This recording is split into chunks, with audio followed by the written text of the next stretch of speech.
There is no point in dressing it up. The housing selection scheme, and this is the crucial point, exacerbated by the shortage of housing, is broken, and it's time to replace it. Mr. Speaker, some might think this glib, but I got into politics to help people, and without question, the vast bulk of my constituency work is housing.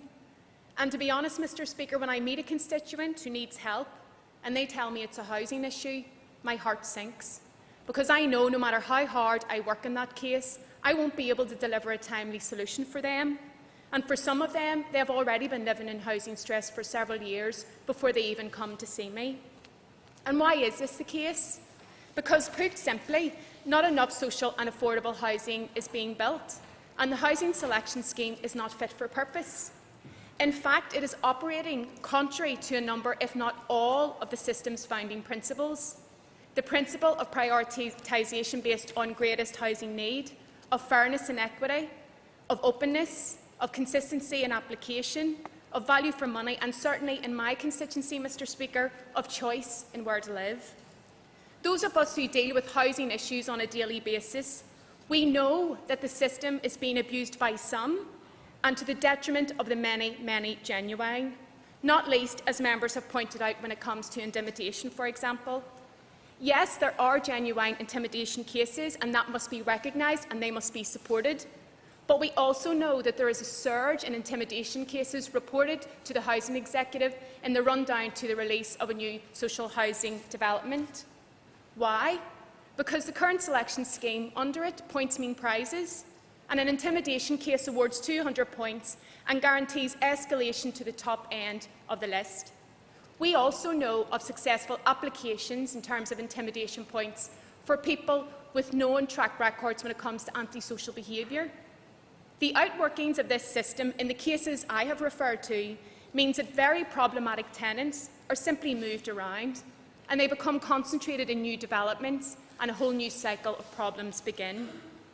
The current assessment of intimidation cases is access to transfer for tenants with antisocial behaviour records. It requires urgent reform, as does the recognition of homelessness in temporary accommodation and the recognition given to unsuitable accommodation, not least for people with disabilities, who in my view are the biggest victims of the housing crisis. As members have said here, there have been a number of reviews of the selection scheme. What we need now is the Minister to bring forward a series of recommendations for its replacement and for that to go out to public consultation.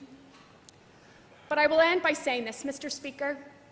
Behind every statistic is a human story, and their fate is determined by the system. A system often established by a group of bureaucrats, far removed from the experiences, the lives of those that system will dictate to and define. If I could share with you just a few examples from my own constituency. A father fighting for custody of his child in the care of social services almost lost her because he didn't have enough points to secure suitable property with the extra bedroom social services said was an essential prerequisite for full custody.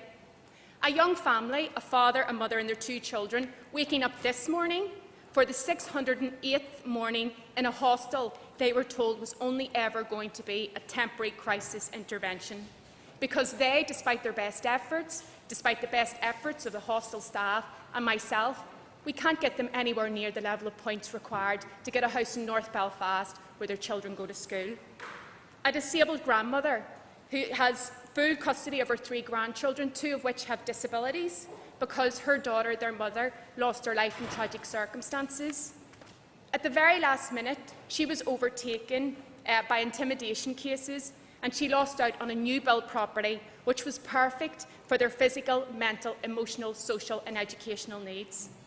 Mr. Speaker, this is the human impact of the current housing selection scheme. This is why it can no longer continue to operate as is.